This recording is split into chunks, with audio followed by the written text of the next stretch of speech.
Bismillahirrahmanirrahim. Assalamu alaikum. Welcome back for another video lecture in the video lecture series by me. So again, we will follow the book Geography, Realms and Regions by Dipla, Muller and Najman. And today we will continue with the European realm. In the previous lecture, we have discussed the major geography qualities and some introduction about the European realm. And today we will talk about the physical features of European realm. First, let's have a look at the climate of Europe. So, as you can see on this map, European realm is dominated by this D type of climate, which is humid mesothermal, humid microthermal climate, which has cool summers and cold winters. This D type is more dominant in the eastern part of European realm here, and then if we look at the western side, we find the C type of climate, and C type is microthermal climate with rainfall in most of the time of the year. And if we look at the northern part of the Europe, it is dominated by DFC, which is very cold winter climate. And here in the southern part of the European realm, we find CSB. This type of climate has dry summers. If we look at Bingen, this pink one and this green region, these two have rainfall almost through any time of the year. And these areas will have rainfall, but these part of the European realm, they have dry summers. In the summer season, it has very less rainfall, and a very little part of Europe has the dry climate, which is kind of desert-like climate. In the Iberian Peninsula, and we see over here towards the southeastern area of Europe. Now we will talk about some famous physical features of European realm. So if we look at this particular map, we see here we have the Alps over here. This is one of the famous mountainous range in the European realm, the Alps.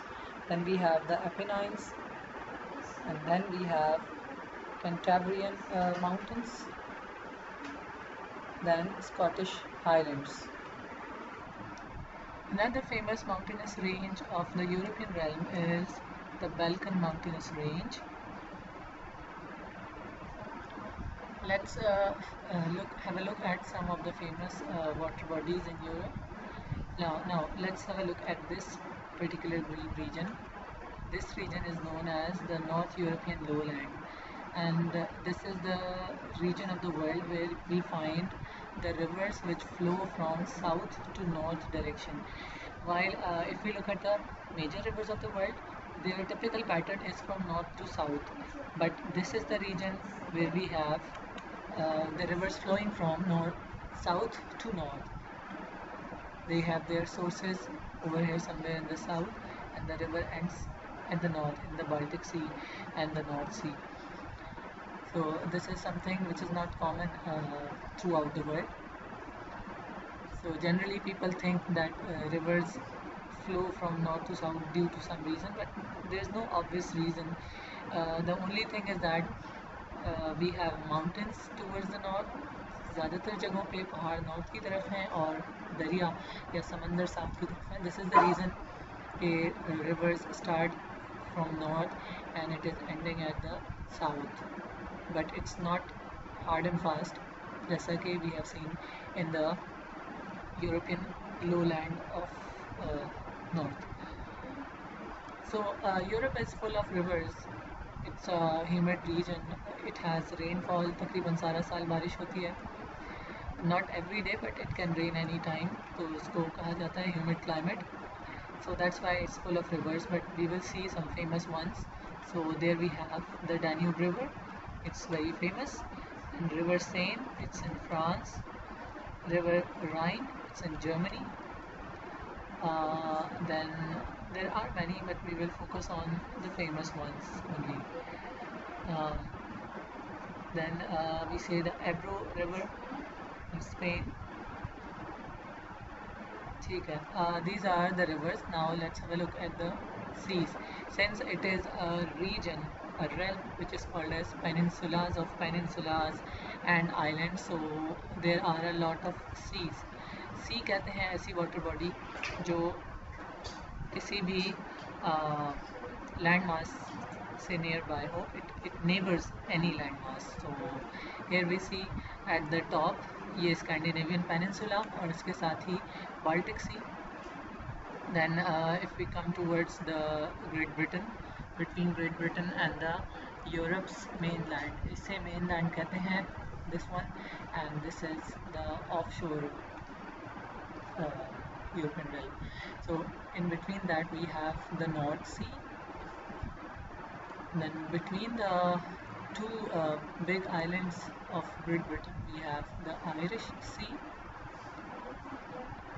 Then west पे Atlantic Ocean है हमारे पास, और अगर हम south में आए तो south पे the bigger one between Africa and the European realm, it's Mediterranean Sea. But here between the Italian peninsula and the mainland we have Adriatic Sea.